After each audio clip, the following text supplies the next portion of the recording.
বাংলাদেশের ডাক্তারদের জন্য আপনি একটা খুবই different example, different role model. যে আপনি চিটাগাংয়ের কক্সবাজারে একটা নিম্নবিত্ত পরিবার থেকে উঠে আসছেন, বাইতুল শরফ মাদ্রাসায় দাখিল পাস করছেন, সেখান থেকে আপনি ইউএসটিসি তে পড়াশোনা করছেন, একটা প্রাইভেট মেডিকেলে। সেখান থেকে আপনি চায়নাতে এসে পিএইচডি করছেন, চায়নার বেইজিং এর জাতীয় হৃদরোগ হসপিটালে you are leading team in Middle East and in all over the world. আপনি অলরেডি এশিয়ান সোসাইটি অফ কার্ডিওলজির ভাইস প্রেসিডেন্ট।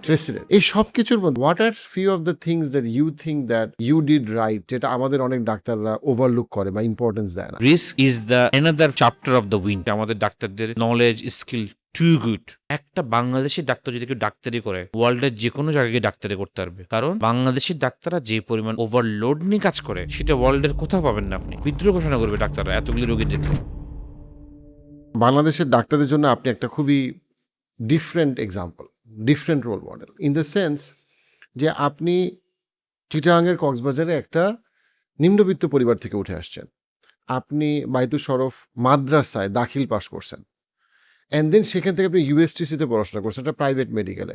সেখান থেকে আপনি চায়নাতে এসে পিএইচডি করছেন, চায়নাতে আপনি এখন বাংলাদেশের হৃদরোগ ইনস্টিটিউটে প্রথমত হচ্ছে কি যে দাখিল পড়ছে তার জন্য বাংলাদেশ হৃদরোগ hospital itself is too far. And then সেইখান থেকে আপনি সারা পৃথিবীতে ট্রেনিং করে আবার চায়নার জাতীয় হৃদরোগ হসপিটালে you are leading team in Middle East and in all over the world. So it's not like you are just another doctor in China হৃদরোগ হাসপাতাল Shanghai, you are the doctor or the physician there. So এবং আপনি সবচেয়ে hi tech সার্জারিগুলোতে আপনি actively lead করতেছেন, আলহামদুলিল্লাহ। এই সব কিছুর মধ্যে আপনি যদি আমাদের ডাক্তারদের দিকে যদি আপনি যদি তাকান, what are few of the things that you think that you did right, যেটা আমাদের অনেক ডাক্তাররা ওভারলুক করে বা ইম্পর্টেন্স দেয় না? আমার কাছে একটা জিনিস আমি সবসময় আমি নিজেকে বলি, যেহেতু আমি দাখিল মাদ্রাসা থেকে পাশ করে এসেছি, মানে দাখিল পাশ করছি সোজা বাংলায়, I have a lot of lackings and it's not shameful যে আমার ল্যাকিংস আছে। I try my best to overcome my lackings.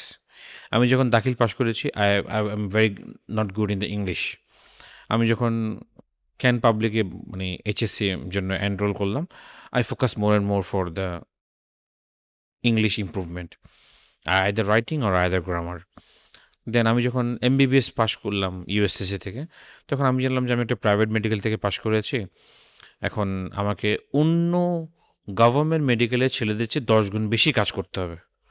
Then I can be similar or maybe I can be equal with them. এই যে আপনার টেন্ডেন্সিটা grow করা যে yes I have a lackings, it's true and I want to improve my myself আপনাকে অনেক দূর টেনে নিয়ে যাবে। এবং আমি এটা সবসময় সবাইকে বলি, আপনি কোথা থেকে পাশ করেছেন এটা কখনোই এটা মুখ্য বিষয় না। আপনি এখন কি করছেন এবং কি করবেন, that's the making the difference for the people. এখন 2026 সালে আমাকে কিন্তু কেউ জিজ্ঞেসও করবে না আপনি কি দাখিল পাস করছেন, আপনি কি এমবিবিএস পাস করছেন, আপনি কি এমডি পাস করেছেন, নাকি আপনি পিএইচডি করছেন। নো। এখন আল্লাহ আমাকে এতগুলি আলহামদুলিল্লাহ এতগুলি ডেজিগনেশন দিয়েছে that 20 years before chapter it's not the important now. কিন্তু সেই 20 years before আমি 3টা জিনিসকে সবসময় ফলো করেছি। আমাকে লেটেস্ট টেকনোলজি শিখতে হবে। কীভাবে শিখবো জানি না। আল্লাহর কাছে দোয়া করতে হবে এবং চেষ্টা করতে হবে। আর 2 নম্বর হচ্ছে কমিউনিকেশন স্কিলটা ডেভেলপ করতে হবে। আমি খুব কনফিডেন্টলি বলি যে আমাদের দেশের ডাক্তাররা সো হার্ড ওয়ার্কিং। তারা 10টা রোগী দেখার জায়গায় 100টা রোগী দেখে, কারণ সোশ্যাল সিচুয়েশনটাই সেরকম। এবং তারা মানে একটা বাংলাদেশি ডাক্তার যদি কেউ ডাক্তারি করে, ওয়ার্ল্ডের যে কোনো জায়গায় গিয়ে ডাক্তারি করতে পারবে, কারণ বাংলাদেশি ডাক্তাররা যে পরিমাণ ওভারলোড নিয়ে কাজ করে সেটা ওয়ার্ল্ডের কোথাও পাবেন না আপনি। Even India, even Pakistan, no, they will revolt, they বিদ্রোহ ঘোষণা করবে ডাক্তাররা এতগুলি রোগী দেখলে। কিন্তু আমাদের ডাক্তাররা, আমাদের, আপনি চিন্তা করেন একটা ঢাকা মেডিকেল একটা আউটডোরের একটা মেডিকেল অফিসার কতগুলি সেই রোগী দেখে, রোগী আসতেছে যাচ্ছে। আমি একদিন গিয়েছি, আমি চিন্তা করি আসলে আল্লাহ এগুলিকে কী ধরনের মেন্টাল স্টেবিলিটি দিয়েছে ডাক্তারদেরকে, স্পেশালি ফর বাংলাদেশ। আপনি একটা কক্সবাজারে যান, এত অপ্রতুল জিনিসের মধ্যে তারা সার্ভিস দিচ্ছে।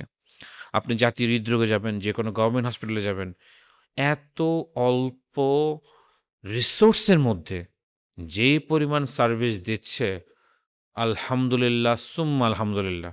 আপনি বাইরের দেশে গেলে দেখবেন যে একটা বেলুন দিয়ে একটা পেশেন্টকে আমরা শুধুমাত্র ট্রিটমেন্ট দিই। বাংলাদেশে জাতীয় হৃদরোগ বা অন্য যেকোনো একটা হসপিটালে যাবেন, আমি জানি না প্রাইভেট হসপিটালে, একটা বেলুন দিয়ে আমরা ৩ থেকে ৪ টা পেশেন্টকে রিইউজ করতে পারতেছি। একটা ওয়্যারকে রিইউজ করা সম্ভব। করতেছি। কারণ কি? আমাদের অপ্রতুলতা।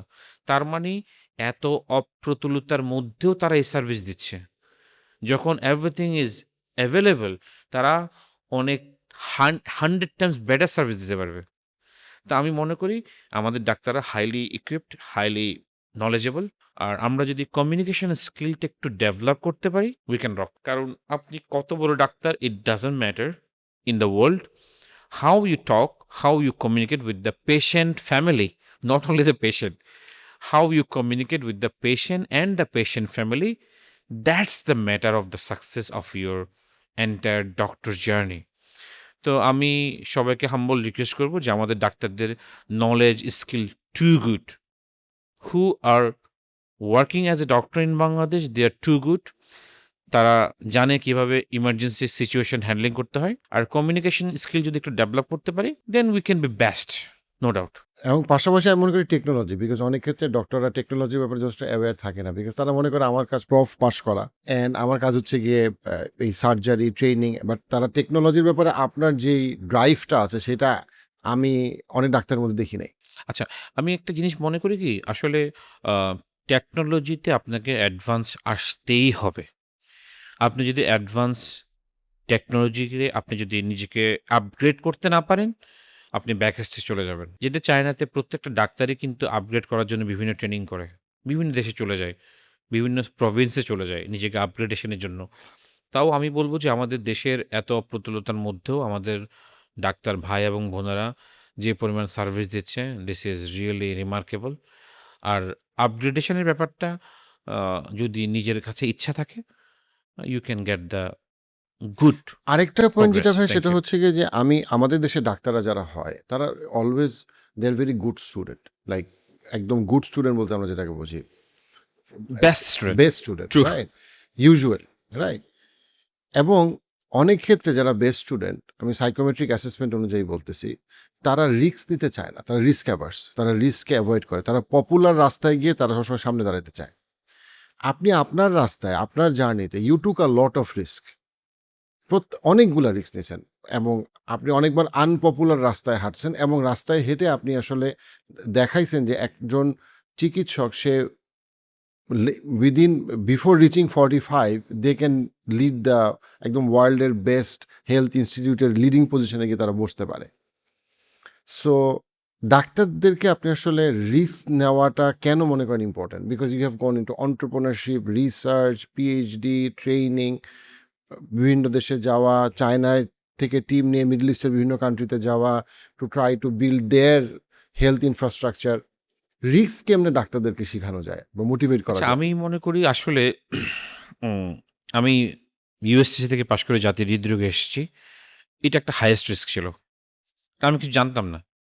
আমি ছিলাম যে হয়তো আমার নলেজ, মানে একাডেমিক নলেজ থাকতে পারে, কিন্তু পেশেন্টকে কিভাবে ম্যানেজ করব, আমার আমি কখনো লজ্জা পাই না যে আমাদের জাতীয় হৃদরোগে যারা ওয়ার্ড বয় আছে, তারাও মোর স্কিল ইন সাম ওয়ে। যেটা আমরা চিটাং থেকে এসে আমরা সেটা শিখছি। আর অনেস্টলি স্পিকিং, একটা মানুষ একটা সিসিউতে সে 20 বছর কাজ করতেছে। He know many things. আমি যখন নতুন আসছি, তখন আমার কাছে মনে হয়েছে যে আমি যে একটা রিস্ক নিয়ে যে আসলাম জাতীয় হৃদরোগে, আমি কি আসলে সাস্টেন করতে পারবো? আমার সাথে যারা 2 জন এসছে তারা কিন্তু ব্যাক করেছে। তারা পারেনি। আমি কান্নাকাটি করতাম রাতের বেলা, কোথায় আসলাম? খাওয়া-দাওয়া নাই। আ আমার অনেক সময় গেছে আমার ডাল দিয়ে আমি ভাত খেয়েছি। এবং অনেক সময় গেছে যে স্যারকে বলতাম, "স্যার টাকা নেই, কিছু টাকা দেন আমাকে।"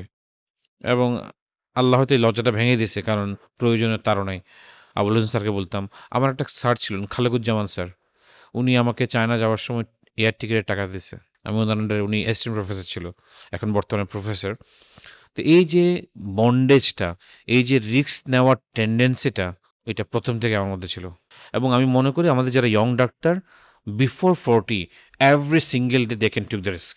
এবং রিস্ক নেওয়ার পরে যেটা ভুল হবে, this is also $1,000,000 lesson for his life or her life. তা আমি মনে করি আমরা সবসময় রিস্ক নিব। এখনও আমি অনেক জায়গায় রিস্ক নিই। তা আমার কাছে মনে হয়েছে risk is the another chapter of the win. এবং যে যত বেশি রিস্ক নিয়েছে in his life or her life, he will be the better position, he will get the better understanding about the life. তো রিস্ক নিতেই হবে, risk না নেওয়া ছাড়া গতানুগতিক প্রক্রিয়াতে গিয়ে it's tough, but I can't say it not possible, but risk নেওয়ার মধ্যে একটা মজা আছে, রিস্ক নেওয়ার মধ্যে একটা সাকসেসের একটা সুন্দর গন্ধ পাওয়া যায় রিস্কে। আপনি মনে হচ্ছে হ্যাঁ আমি যাচ্ছি, জানি না কি হবে, দেখি না। এই যে দেখি না মানে হলো যে you are at the stage of the success. আমি যখন আমেরিকাতে গিয়েছিলাম তখন আমি জানি না কোথায় থাকবো। আমাকে ইমিগ্রেশন অফিসে জিজ্ঞেস করলো কোথায় থাকবা, কোনো পেপার আছে কিনা। আমি অনেস্টলি বলছি আমি জানি না, আমার কাছে শুধু লেটারটা আছে। আমি একদিন শুধু হোটেলে থাকবো, then I will find my own way to how to handle my living life in USA. আমি এই জন্যই সবাইকে বলি যারা ইয়ং ডক্টর আছেন তারা রিস্ক নেবেন। রিস্ক নেওয়ার মধ্যে লজ্জার কিছু নেই। আর মানুষের খারাপ সময় বেশি দিন থাকে না। আল্লাহ মানুষকে খুব কাইন্ড, আল্লাহ সুবহানাহু ওয়া তাআলা। এই রিস্ক যখন নিবেন তখন চিন্তা করবেন যে খারাপ হতে পারে, ভালো হতে পারে। খারাপ হলে আলহামদুলিল্লাহ, ভালো হলে সুম্মা আলহামদুলিল্লাহ। এই ভিডিও ক্লিপসগুলো যদি আপনি মিস করতে না চান, পার্সপেক্টিভ ক্লিপসে সাবস্ক্রাইব করুন।